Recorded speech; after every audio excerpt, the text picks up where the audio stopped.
into the interview, a decision that would set off a chain of events far more devastating than anyone could have ever imagined. Did he take his... But suspects trying the unthinkable to avoid prison is far more common than you'd hope. Like when this guy went for an officer's gun in the interrogation room. Or when this guy smuggled in a fully loaded pistol right before the eyes. If you ain't seen that reaction on my channel, go watch that. Crazy. Of clueless officers. I can't remember what I titled it, but go watch that for me. But first, let's take a look at Chad Breinholt, who's about to learn the hard way why you shouldn't grab a police officer's service weapon. Okay, fuck, he's got my gun!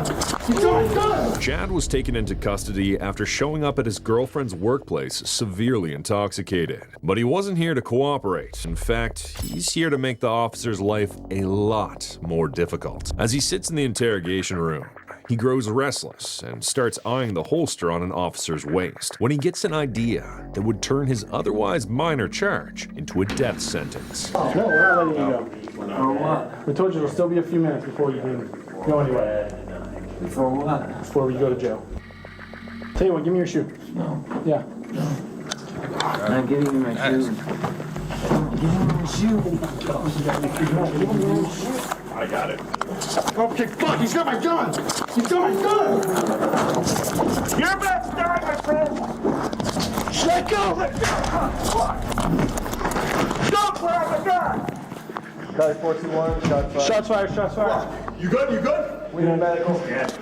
Fuck. Bringing a firearm into an interrogation room is never a good idea, which is why most police departments prohibit detectives from bringing firearms into interrogation rooms. But that didn't prevent this next guy from sneaking in his own gun and ending a life. Nick, someone didn't search him. Oh, no. That was like legit. If y'all ain't seen that reaction, go watch it. It's crazy. This is 30-year-old Gary Rowland, a local criminal brought into the interrogation room to tell officers what he knows about narcotics and weapon trafficking. Or at least, that's what they think. What they don't realize is that Gary has smuggled a loaded pistol inside, and he's about to end one of their colleagues' lives. Earlier that day, a Callaway County father heard what sounded like a gunshot outside his home. When he stepped out to investigate, he found a car blocking his driveway with a fully loaded assault rifle visible in the back seat. Fearing for his family's safety, he quickly called the police. A police officer was immediately dispatched to the scene, and after running the car's identification number, he realized it belonged to Gary, someone the DEA had been chasing for months. Knowing Gary was likely in the neighborhood, officers narrowed their search, and with the help of CCTV and local witnesses, they quickly located him at a nearby apartment complex. He was moved into custody and arrested without any problems. Surprisingly, before he was transported to jail, he agreed to snitch on local drug dealers. You feel me? Before he even did it, he was in there telling. Like, but then again, y'all gotta do a better job of patting them down. You would think they would've, you feel me? Like, searched them, but they didn't. Then, in fact, but we better get back into the reaction. And firearms trafficking He was in there in telling. exchange for a reduced sentence. So instead of being booked, officers took him straight to the police station for questioning, a decision that would soon prove fatal. You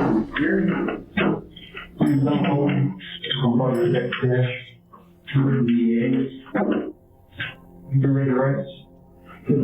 My understanding on those. Yeah, I feel like we had that. We'll get liberated when we had to talk to my girl for 1 second. I'll tell y'all whatever you want. I don't know about your girl, but I can definitely help you with some drinking. I don't smoke, but I just go around with cigarettes. During interrogations, when a suspect is willing to cooperate, detectives often try to make them feel comfortable and unthreatened. Sometimes even letting them lead the conversation. So naturally, Gary is allowed a smoke break. But this would prove to be a huge mistake. When they return to the room, surveillance footage shows him pulling his right pant leg just below the knee, making it easier to access his concealed weapon. He then asks the detectives for one last favor, after which he promises to tell them everything. Unfortunately for them, the favor would cost one of the deputies their life. Rest in peace, the officer, man.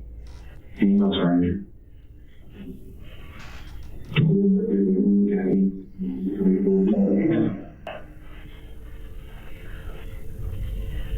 I'm gonna cigarette. Well, they talking to that, man. help me out, but you can't do this all day. Okay. Bring the team, ready to take one hand and one there. I got that one from before you left. That's the only one. That's the one I got you.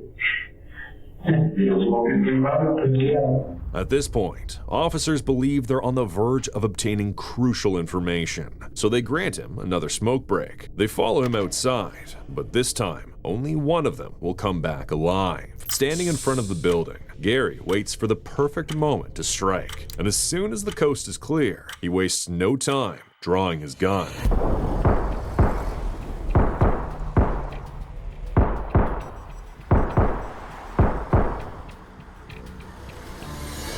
I'm not sure. We're still trying to figure this all out. We got one officer down and one purpose down.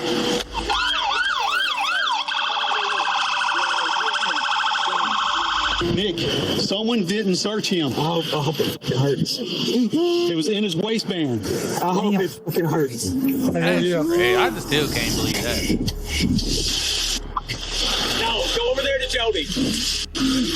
Stay alive, Go to Jody. Go to Jody first. Go to Jody first. You need to go be with Bowman because Jody's not doing good, man. Somebody needs to be with Bowman. Yep. All right. Yeah, go sit somewhere else, Brian. He's done for. Yeah.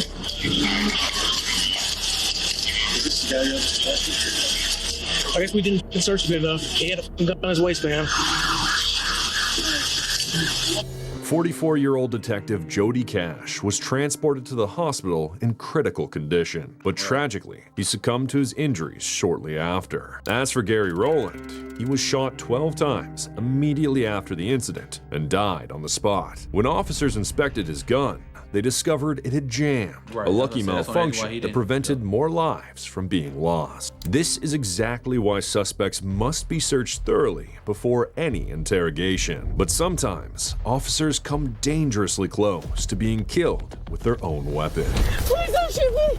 Please I don't don't shoot even me! know how. I don't On even know January how she let that 24th, happen. 2025, officers from the Fountain Valley Police Department received a call about a man who tried to forcibly open a woman's car door in an attempted carjacking. The suspect, identified as O'Sheen McClintock, was shirtless, and when an officer arrived, it didn't take long to locate him. Not in trouble or anything, man. I just need to talk to you. Can you take me to Jonathan's? Okay, we'll figure that out. Just take a seat for me. You're good. What's wrong? You got no shirt on. Take a seat. I know. Huh? Take a seat. I don't have to. Yeah, you do. No, I don't. Yeah, you do. And Jesus made my pray forever. Amen. Jesus made my pray forever. Amen.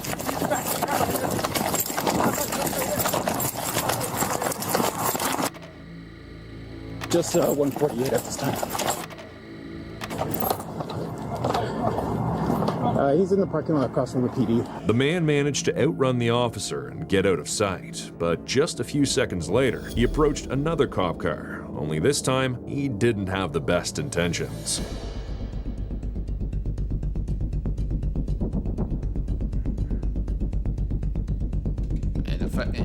And the fact that she let him do that is insane.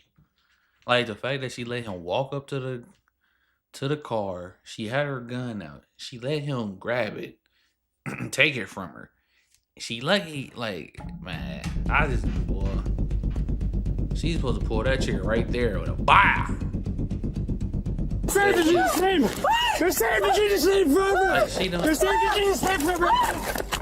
Yes, I got it! Yes, I got it! Yes, I got it! Forever! Please don't shoot me! Please don't shoot me! She's got her weapon! Put it down, dude! Put it down! Put it down! Hey, put it down!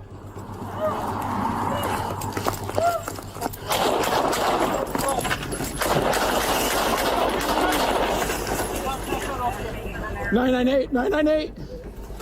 Luckily for the female 998 officer, O'Sheen didn't shoot her, especially when she fell on her knees while trying to run. Unfortunately for ended her O'Sheen, right there. though, he didn't survive the hail of bullets, and paramedics pronounced him dead at the scene. But not every suspect is successful in grabbing a police officer's gun so effortlessly, like in the case of 27-year-old Thomas Robinson. Thomas was brought in for questioning after shooting a 17-year-old in broad daylight. He was charged with murder and if convicted, could spend the rest of his life in prison. But Thomas wasn't about to go down easily. As the officer moves in to handcuff him, Thomas glances at his waist and attempts what can only be described as the most reckless escape plan imaginable. But don't they require officers to take their gun out as soon as they get to the station? Maybe I'm wrong, but every time I done seen they put their shit in a little box compartment when they enter the station. They don't do that no more or something? Is that a new rule or something? Maybe he just, I don't know. I thought that was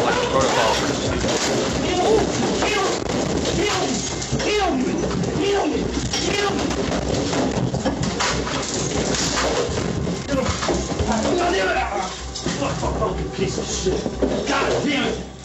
Damn. Motherfucker. You got that? Yeah, I'm good.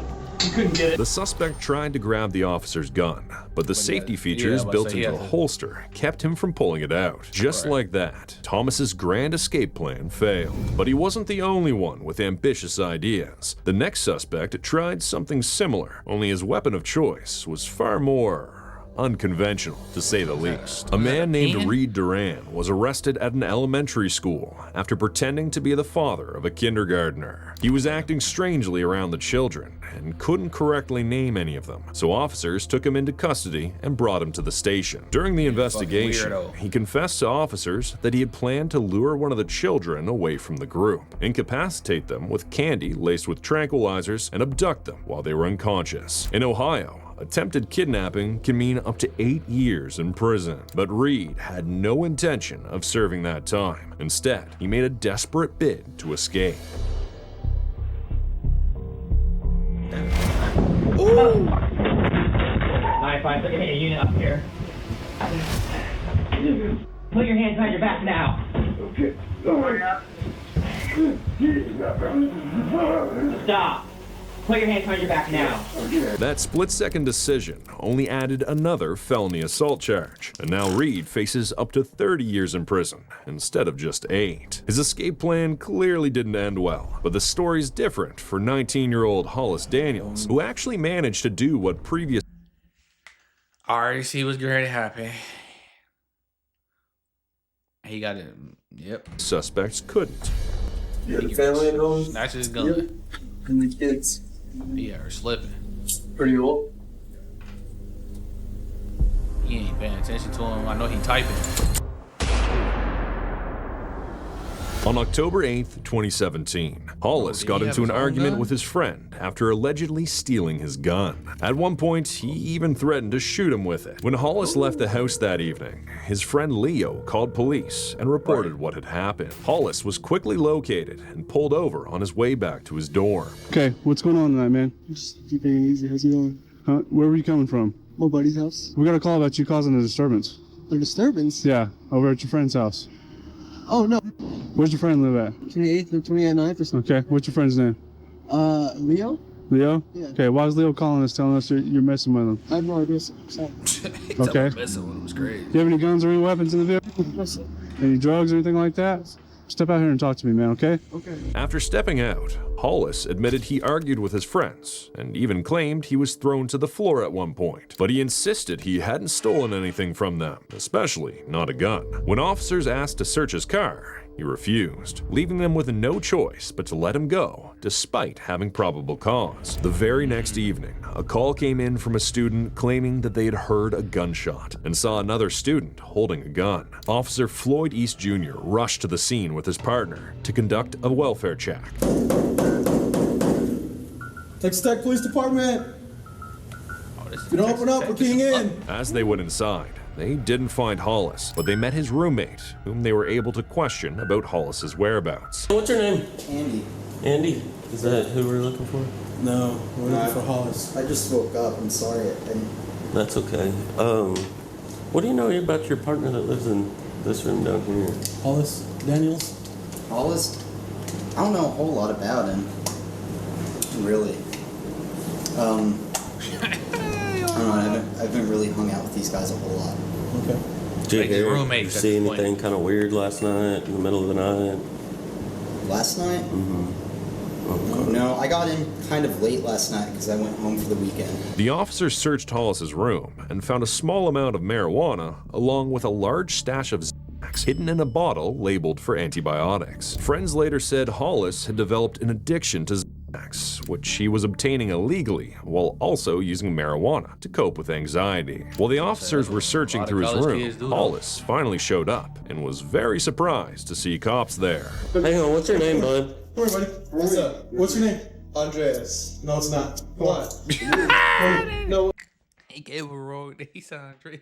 What's going on? We've already talked to your other 3 roommates. We know what they look my like. Nick said Andreas. That was a good try, though. Do you have any weapons or anything on you? Interlace your fingers on top of your head. What is this called? Keep your hands right there, okay? I'll explain it to you as soon as I get done. Spread your feet out a little for me. This was the first of 2 searches that would be done on Hollis, and it was really important for the case. He stayed in police custody from this point on, so there was no way he could have grabbed anything without the cops seeing it. That meant he already had a fully loaded .45 caliber pistol tucked in his waistband during the search. Somehow, the officers missed it, not once, but twice. That same gun would be used against one of them just a few hours later. We had odor marijuana coming from this room. I had odor marijuana coming from this room. 6:25 time. Knocked on the door, someone locked it, so we left. Then we also got a report of a gunshot. 343, that subject that we flagged the ID for came by the room while we were processing it. 6:35, speaking with you now. Yeah. So what happened last night? There was no gunshot. In here? That's what we're told. By who? Somebody that heard it. So yeah. Oh, no, yeah, I didn't know, yeah. I wasn't even here last night. I was over at my buddy, 28th Street.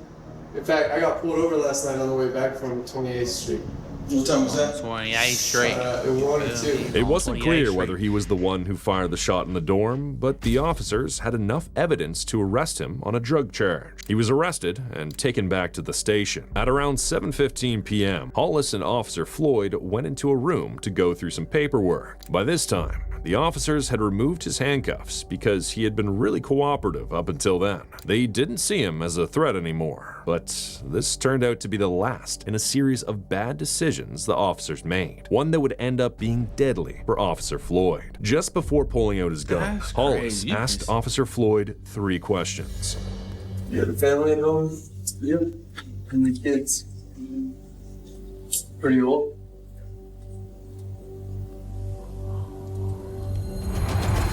I ain't gonna, my bad. At that moment, Hollis pulled out the pistol and shot Officer Floyd in the head, killing him instantly. The gunshot alerted the entire department, but by the time they got to the room, Floyd was already dead and Hollis was gone. Since he was the only suspect inside the station at the time, it didn't take long before the officers showed up at his college and placed the whole campus on lockdown and began a manhunt for Hollis. Got an officer down. He shot in our briefing room. We don't know where the suspect went. He's about a 19-year-old white male, skinny. What's he wearing? Blue jeans, believe a light-colored T-shirt. He had mud on his jeans from the knees down. Blue jeans and a white T-shirt? Yeah, and he's got facial hair. After about 90 minutes of searching, the officers finally found him and immediately arrested him. However, when officers questioned him about what happened, he said he didn't really have a reason and that he killed Floyd in the heat of the moment. He knew he would get caught if he murdered someone, but he did it anyway. Before pulling the trigger, he even asked Officer Floyd if he had a family and kids. This suggests he might have had some psychopathic traits. It seemed like he wanted to know exactly how much pain he was about to cause and how many people would be hurt by it. But the weight of his actions still hadn't sunk in, as he still believes he'll somehow walk free again one day. 25 to life. Plus more because of other stuff. I mean, look, that would be the responsible thing to do, is to give me jail time, and then maybe I can go for parole. But see, motherfuckers like him be thinking that life is just a game. They don't think they can't nothing happen. Like he said, he think he gonna get out. And it's just like, how do y'all be like? Y'all dropped the ball on searching them. Y'all like, bro, I didn't see police officers do cavity searches damn near on people. And like I'm talking about all in the nuts, you know, all in you behind you feel me, and y'all still didn't find a gun. Y'all was that comfortable with him that he was able to sneak the gun in there, and then he asked officer, "Do you got a family?" He would ask him like, "What you? Yeah, like what you mean? Like what you? You know?" Like the officer was just unaware because he thought he wasn't a threat no more, and it ultimately cost him his life. But that's because they dropped the ball. They can just relax and thought I'm like, nah, he's a motherfucking criminal still. It's you know, just because he so called didn't do any give y'all a threat anymore. It don't mean I relax around him. And it didn't. The officer done lost his life because y'all didn't search him properly for the third time. Because they did it twice. Change. Not your problem. But he don't think he don't deserve no consequence for like a lot. He was charged with capital murder and faced the death penalty. In the end, though, the jury decided not to give him the death penalty and instead sentence him to life in prison without the possibility of parole. You feel me?